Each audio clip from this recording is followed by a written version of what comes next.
মাননীয় মুখ্যমন্ত্রী কিন্তু কিছুদিন আগে এই বক্তব্য রেখেছিলেন যে কমিশনের শীর্ষকর্তা যিনি মাথার উপর বসে আছে তার সঙ্গে বিজেপির ঘনিষ্ঠতার কথা।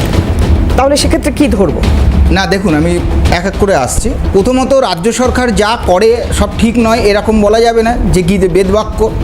কিছুদিন আগেই, কয়েকদিন আগেই ডিএ নিয়ে বলেছে যে রাজ্য জগাখিচুড়ি করছে। আমরা দেখেছি চাকরিহারাদের নিয়ে কি অবস্থা। তো সুতরাং এটা নিয়ে না বলাই ভালো, এবং দোষী যারা তাদের কীভাবে বাঁচাতে হয় সেটা মমতা ব্যানার্জি ভালোভাবে জানে। রাজীব কুমারের কেসে আমরা দেখেছি যারা কাগজ দেখাবে না তারা এখন আর বলছে না কাগজ দেখাবো না, কাগজ দেখাতে হবে। কিন্তু ব্যাপারটা হচ্ছে এখানের ইস্যুটা আপনাদের বুঝতে হবে যে কিছুদিন আগেই ডায়াসে, জানি না কোনো রাজ্যের মুখ্যমন্ত্রী এরকম হুমকি গুন্ডাগিরি করে কি না, যে ডায়াসে বলে বলছে আপনারা কিন্তু রাজ্য সরকারের চাকরি করেন, এ কথাটা মনে রাখবেন। তো সুতরাং এটাকে হুমকিই বলে। সেই হুমকির পরে এখন যদি সরিয়ে দিত তাহলে তো নিজের গালেই নিজে থাপড় মারতো।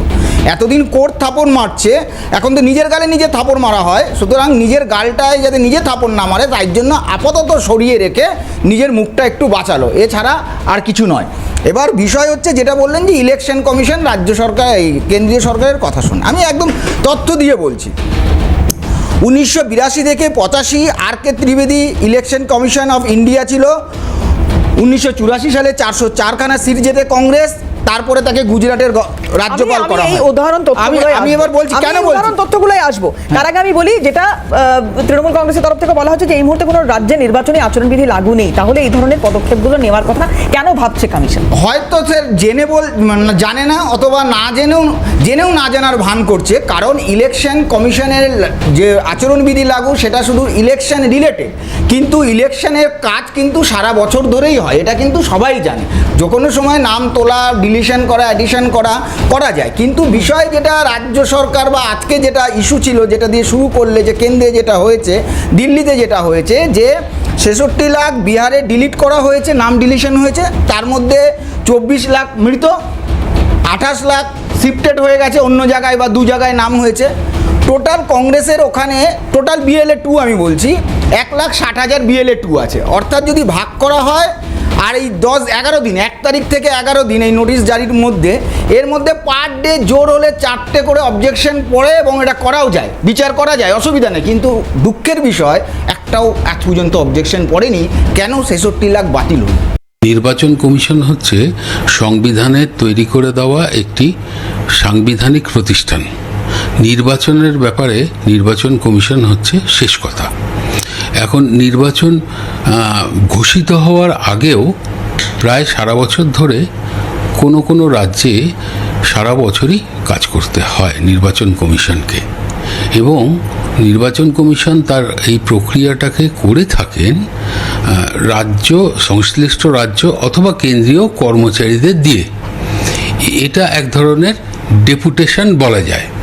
কিন্তু এই কোনো কর্মচারীর বিরুদ্ধে যদি কোনো প্রশাসনিক বা সাংগঠনিক কোনো পদক্ষেপ নিতে হয়, সেক্ষেত্রে যেহেতু অ্যাপয়েন্টিং অথরিটি হচ্ছে সংশ্লিষ্ট রাজ্য সরকার অথবা কেন্দ্রীয় সরকার, কাজেই তাদেরকে রেকমেন্ড করতে হয়। এটা নির্বাচনের ঘোষিত হওয়ার আগে যদি হয় তাহলে এটা রেকমেন্ড হিসাবেই যায়। ঠিক এই জায়গাটাই একটু স্পষ্ট করে বোঝার জায়গা আছে, দরকার আছে। আমি প্রদীপ্তদা স্টুডিও ইতিমধ্যেই চলে এসেছেন, প্রদীপ্তদার কাছ থেকে ব্যাপারটা একটু শুনবো, বুঝবো, এবং তারপর আমি আবারও মনিদার কাছে আসবো। আর কংগ্রেসের তরফ থেকে মুখপাত্র চন্দন ঘোষ চৌধুরী আমাদের সঙ্গে ইতিমধ্যেই যোগদান করেছেন। চন্দনদাকেও স্বাগত জানাবো। আমি আসবো চন্দনদার কাছে। প্রদীপ্তদা এই জায়গাটা একটু বোঝার চেষ্টা করুন। যিনি এইমাত্র নির্বাচনী আধিকারিক, যিনি প্রাক্তন আধিকারিক ও সরকারের যিনি ছিলেন, যে কোনো কেন্দ্রীয় সরকারি কর্মচারী বা আধিকারিক, আমি বেসিক্যালি কর্মচারী বলবো না, আধিকারিককে আপনি বা রাজ্য সরকারি আধিকারিককে প্রশ্ন করুন, যে অ্যাপয়েন্টিং অথরিটি তার ভূমিকাটা এখানে সব থেকে বড় কথা। আমি আবারও বলছি, কেন্দ্র সরকারের বিরুদ্ধে আমাদের হাজার রকম অভিযোগ আছে, কিন্তু সংবিধানের প্রতি আমরা দায়বদ্ধ, এবং সাংবিধানিক দায়বদ্ধতা মেনে মেনে আমরা কেন্দ্র সরকারের যে নির্দেশ, সেই নির্দেশকে মান্যতা দিয়ে আমরা আমাদের তরফ থেকে কিছু ভূমিকা নিয়েছি বলে আমার মনে হয়েছে। এবং সেখানে যে দুজন, সুদীপ্তবাবু যিনি ডাটা এন্ট্রি অপারেটর, আর একজন এইইও যিনি আছেন, তাদেরকে নির্বাচনের কাজের থেকে অব্যাহতি দেওয়া হয়েছে। আমরা নির্বাচন কমিশনের এবং কেন্দ্র সরকারের যে গণতন্ত্রের প্রতি তাদের যে দায়বদ্ধতা, সেইটা তারা দেখাতে যে দাবি আমাদের কাছে করেছেন, সেখানে আমরা মান্যতা দিয়েছি। অর্থাৎ কোঅপারেটিভ ফেডারালিজমের যে মূল মন্ত্র, যে পারস্পরিক সম্মান এবং সংবিধানকে রক্ষা করা, সেটা কিন্তু আমরা করেছি। এখানে বিজেপি যাই বলুক না কেন, বিজেপি হাজার রকম কথা বলতে পারে, কিন্তু বিজেপি এটা বলতে পারবে না যে সরকার কোনোভাবে কোনো রকম অনিয়ম করে এই ধরনের সিদ্ধান্ত কার্যকর করছে। কিন্তু আমরা বলতে পারবো, যেখানে 5,500 থেকে 6,500 এক বছরে একটা জেলা থেকে নাম বাদ যাচ্ছে, মধ্যপ্রদেশের, উত্তরপ্রদেশের, সেখানে আমাদের টোটাল 3 বছরে 5,000 নাম বাদ যাচ্ছে, তারপরে আমাদের টাকাটা দেওয়া হচ্ছে না। আমি যেটা বলার চেষ্টা করছি, এটা সম্পূর্ণভাবে কেন্দ্রের কোঅপারেটিভ ফেডারালিজমকে কিল করার একটা প্রক্রিয়া। আর রাজ্য তরফ থেকে সেখানে একদিকে যারা নিরঙ্কুশভাবে কাজ করছে, এই তো আমি তোমাদের আগেও বলেছিলাম যে 6,000 নাম বাদ গিয়েছিল একটা বা ইলেকশনের অঞ্চলে।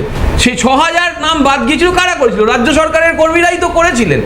তাহলে তারা যখন সেই কাজটা করতে সক্ষম এবং নিরঙ্কুশভাবে যে কাজগুলো চলছে একেভাবে নিরবচ্ছিন্নভাবে, তাহলে সেক্ষেত্রে যখন কোনো সমস্যা হয়নি,